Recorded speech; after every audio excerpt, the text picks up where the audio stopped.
The fact that the government feels that just saying we have closed SARS or we have ended SARS is the end of the discussion. This just makes you understand that they are not the wisest of human beings. And unfortunately, when I was growing up, they used to tell me that old people were wise. But in the case of Nigerian politicians, this is the opposite case.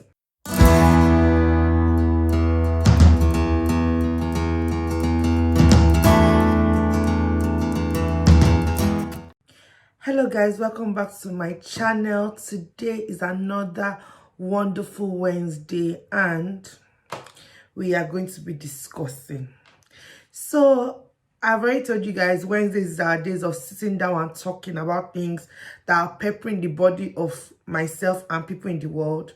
And today I'm here to talk about the case of Nigeria. So if you are not Nigerian, or you haven't seen the hashtags on Twitter, on social media, or you have missed the news on CNN or any other news sites in the world, there's currently a protest going on in Nigeria. Hopefully we would have achieved what we aim to achieve, and that is the plan. So I am here to talk to not the Nigerians, not the people that are listening, but to Mr. President and Mr. Vice President. In fact, I am a very, very, very angry Nigerian. And I feel like the average Nigerian feels like me. Or in fact, the average Nigerian feels worse than me because the average Nigerian lives in Nigeria. So, but I'm here to air my grievances and just talk about some things and allow people to sit down and reflect. Or if this ever gets to the president, maybe he needs to think about what he has been doing for the last, I don't know, 5 years. I think it's 5 years. Because if you ask me, you have been, I don't even want to use the word that girl used. Buhari has been a bad boy. Yeah. He has been a bad boy. But you have not been the best president for anybody. So first of all, let me even start on the premise of what is going on. So the EndSARS movement is majorly focused at ending police brutality. The fact that a policeman can just kill a Nigerian citizen who is walking on the road peacefully, or who is receiving a phone call, who is in a taxi, is just arrant rubbish. And the fact that the government feels that just saying we have closed SARS or we have ended SARS is the end of the discussion. This just makes you understand that they are not the wisest of human beings.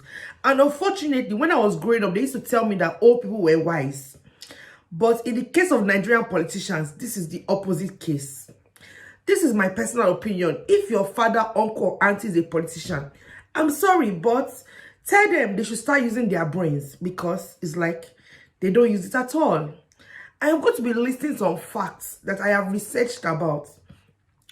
And I'm like, Father in heaven, have these people not even thought a bit about, just a bit about their citizens, or a bit about even their selves or their family members? But how can they think about it when they steal money or they earn foolish salaries that people in the world who are better than them or do more jobs or have higher powers do not do? I cannot understand why a senator in Nigeria will be earning more than a president of the whole large America. I cannot understand, but no. Or how a senator's monthly salary is 1/3 of the Prime Minister of England's yearly salary. Please help me understand. I shall be putting some facts and figures. Your sister was not joking today. Today is an angry day. In fact, we are angry. I'm so sorry I've not welcomed my subscribers. You are welcome for watching this video, but today is not about welcoming you. Today is about airing grievances. This video needs to hit the president because I don't know what he is doing. So our president Buhari became president in 2015, and I can remember this vividly because I was in Nigeria. My household was into the election. My father was like, okay, what are we going to vote for? I can remember I did not have PVC because your sister did not have PVC. I'm sorry that I did not vote that year. I could not get my PVC. And I can remember my dad shouting at me, you don't want to make Nigeria better. You are meant to vote. Put your this in. My father voted and in fact, we are all in the Nigeria today. So we voted and then Buhari won the election. And I would say that the average Nigerian felt that, okay, there was going to be a change. Because what we had been going through before was not what we were planning to continue to go through. But alas, that was not the situation. And once we're reading some facts and figures, I remember in 2015 vividly that the pound rate was between 295 to 313. It was moving within that range, and it was moving because of election had come in, money was entering, there was circulation of money, so pound was a bit, but it was between 295 and 313, if I can remember.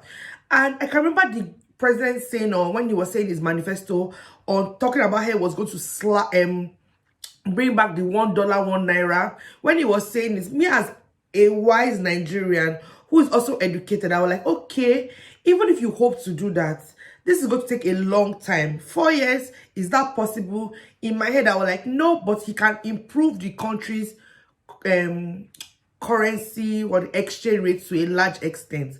I knew that, but I was not expecting $1 to £1. Well, I did not expect that. But today, brothers and sisters, what is the exchange rate? As I'm talking to you on Aboki FX, the exchange rate is 585 naira to 1 tiny pound, as in 1 coin. Coin, no pere coin, 1 tiny pound. Please, Mr. President, how did this happen? I don't know. Were you sleeping?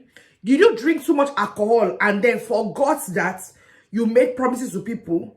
Mr. Vice President, supporter of the people, your president was making errors. What were you doing? No. I can like to tell you what was going on. So, whether they slept throughout the first 4 years, we don't know. And then they entered the next election band and then they won again. And this time they are further sleeping. No problem. I decided to do a bit of research about Mr. President and Mr. Vice President. Mr. President is said to have 10 children, 2 of which are diseased. Now, being the fact that I cannot trust the statistics in Nigeria, I'm sure that it can be less than or more than 10 children. But when I went to go and research about these 10 children, I discovered that each one of them has schooled abroad. So every child that Mr. President bore, or every child that has schooled in the abroad and in the UK precisely. I'm like, what? Oh my God, this is amazing.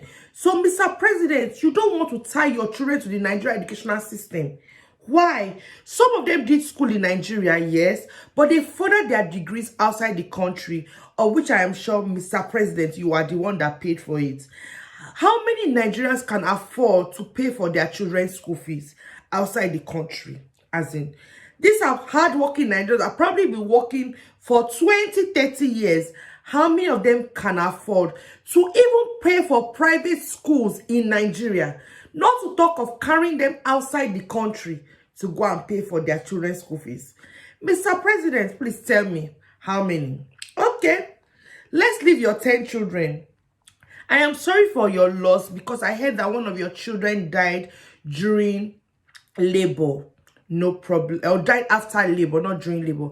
After labor, she had a child and 2 days later she died and she had sickle cell anemia. Okay, yes, sickle cell anemia is a very complicated disease all over the world, and pregnancy and labor is not even the easiest of things for a healthy human being. Not talk of someone that has sickle cell anemia. We all understand this fact. But is there a probability that if she was outside the country, she might not have died? Please don't come for me in the comment section, because I'm thinking about this and I'm sure many of you have thought about this. Is it because she was in Nigeria? She might have gone to the best hospitals in Nigeria. Maybe, maybe not. I don't know the hospital she gave birth in. But the question is, okay, if she was abroad, could she have survived? That's a question for people to think about. But I'm very sure that even when she was in Nigeria, she went to a top-notch hospital because her father is Mr. President. And when she went to this top-notch hospital, she passed away. How many Nigerian women have died because they cannot afford top-notch hospitals? Because They cannot even afford to go to a local hospital. I can remember during my service year, a friend of mine was in labor, and it was a government hospital in Ogun State. And I can't remember if it was the state or the federal, I can't remember. But they asked us, the friends, to donate blood in case our friend needed blood during surgery. I'm still scratching my head about that, because I'm like, okay, what if we could not donate blood? Would they have not treated her? I don't know the implications of that, but I'm like, donating blood is meant to be free if you want to. Not like she needs to go and find blood before they are going to do a cesarean section on her. Hospital in Nigeria. Mr. President. Anyway, you were not president then. But I would not be surprised if things are still happening. Mr. Vice President. So you have 3 children, of which I know 2 of your children studied outside the country. So, back to my point, Mr. Vice President, how many people do you know whose strength cannot afford to go to school? How many people do you know? I can remember during the election, you were shouting about, oh, education is going to be one of your key agendas. Please, what happened to that education? I would like to know what happened to that education, because nothing has, I don't know whether the educational system has improved in Nigeria, but people are still trooping out of the country and paying higher school fees. So the world will increase their school fees based on so many factors. But the amount of money somebody will have paid in 2015 as school fees has doubled, because what? The exchange rate has doubled. As in, what are you people doing? Let's move that one aside. I don't want to even tackle people too much. Let's move it. Inflation. Before you became president, inflation was 9%. A year after, skyrocketed to 16%. I don't know what's even going on. Now, inflation has come down to 11%. Okay. You are managing some things, if you are the one that is managing this, or is even the world economy that is holding the inflation bands. But please, what is going on? Unemployment. Now, during COVID-19, countries in the world help their citizens to stay afloat. Please, there were discussions about them giving money to Nigeria, hitting up to 6 billion. Is it 6 billion? I will put the right amount if I'm wrong. Please, what do we use the money to do? I don't know one Nigerian will tell me that they receive salary from the government. Please, if you receive salary from the government, please just put up your hand. I would like to know. Maybe they are doing something underground that we don't know about. Please, somebody should just tell me. No problem. You think that's not enough? I was researching the crime rate in Nigeria. The average crime rate in Nigeria as at 2020 is 66%. Now, what even makes this even worse is that the problem of assaults is in its 70s, and the problem of corruption and bribery is in its 80s. Now, you cannot drive on the road in Nigeria. I remember being a teenager when I used to go to secondary school. I remember breaking my hand, and I used to go to secondary school. And every time I would come back from school, on that road leading to my house, there was a policeman there. It's every day a member of his family has died. Today is his mother, next week is his sister, tomorrow is his child. The mother that died yesterday, tomorrow will be in the hospital taking chemo. The wife that was buried, that you asked money from burial yesterday, has resurrected today and is in labor. Why? Why would they beg for money when the salary of a policeman in the UK, starting salary is 20k to 24k in the UK, and can rise to 44k within 7 years? Meanwhile, the starting salary for a Nigerian policeman for a whole year is 109k. Why won't he beg? Why won't he collect bribe? Why won't he see somebody on the road and tell them that they should open their wallet and check their account balance and accuse them of being a yahoo person and steal money? Why would they hit their citizens when they're already frustrated as it is on their own? Like, life is already frustrating them. Their job is not even the easiest of jobs. They have to risk their life. And at the end of the day, you pay them peanuts. 109k is 9 to 10,000 a month. Please, How can somebody who has a family live on 9,000 a month? Because house rents, as in fact, electricity bill, that they're not giving you light, though, the electricity bill that they're not giving you light for has taken the whole money. Somebody should please tell me how the Nigerian government is thinking. I'm going to put a link below which allows you to compare your salary in Naira with a politician's salary. You'll be amazed at the comparison rate of the average Nigerian. Why? No problem. Mr. President, no problem. I don't understand how you feel comfortable sitting down in Aso Rock or wherever you sit down, or in Lekki or wherever, and have millions of money stealing. See, they should not tell me that the president does not steal. Every politician, if you know you're a politician and you have not stolen, come and meet me in this comment section. I will help you to analyze how you have stolen money. Please, I have to ask a question. I was watching a video, Files, the bad guy, the musician, and he was talking about a police fund. Now, I am an accountant, and my dear, when I was doing my ICANN exam, there was an exam called Public Sector Accounting.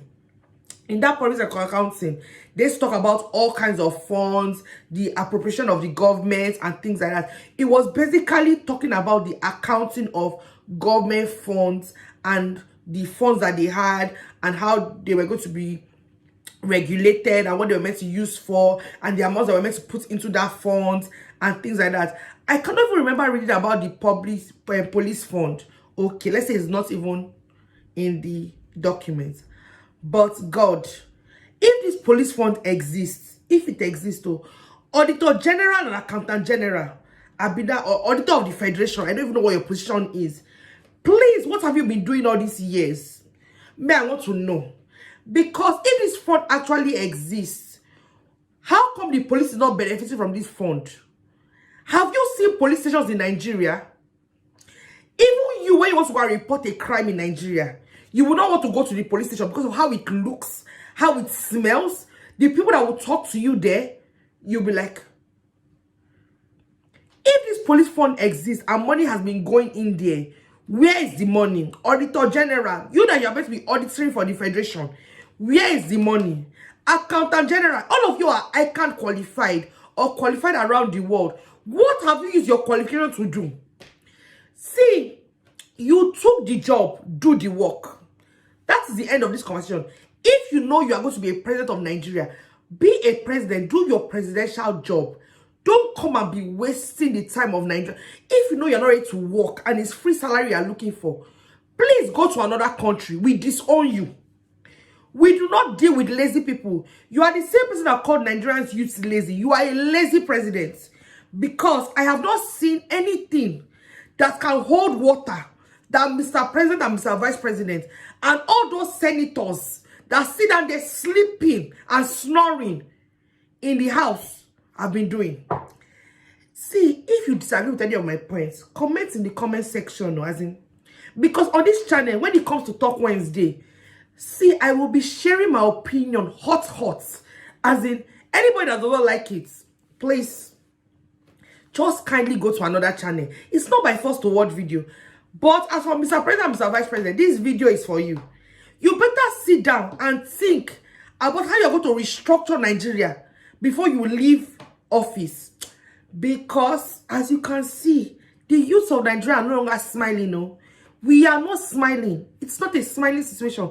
We are angry. We are tired. We are ready for you. If you don't give us what we want, we will kick you out. See, those olden day generation that will be like, it go better. We are tired of it go better. If they have been saying this since I was a child. Let me share one testimony before I leave. I live around Ikotu area. Since I was in secondary school in 2003, they have been repairing the Ejigbo Road. Until 2020, they are still repairing that road. And I'm sure on the sign-off sheet, that road has been repaired, signed off, sealed and delivered, and even renovated. And you say Nigeria should not complain. Please, not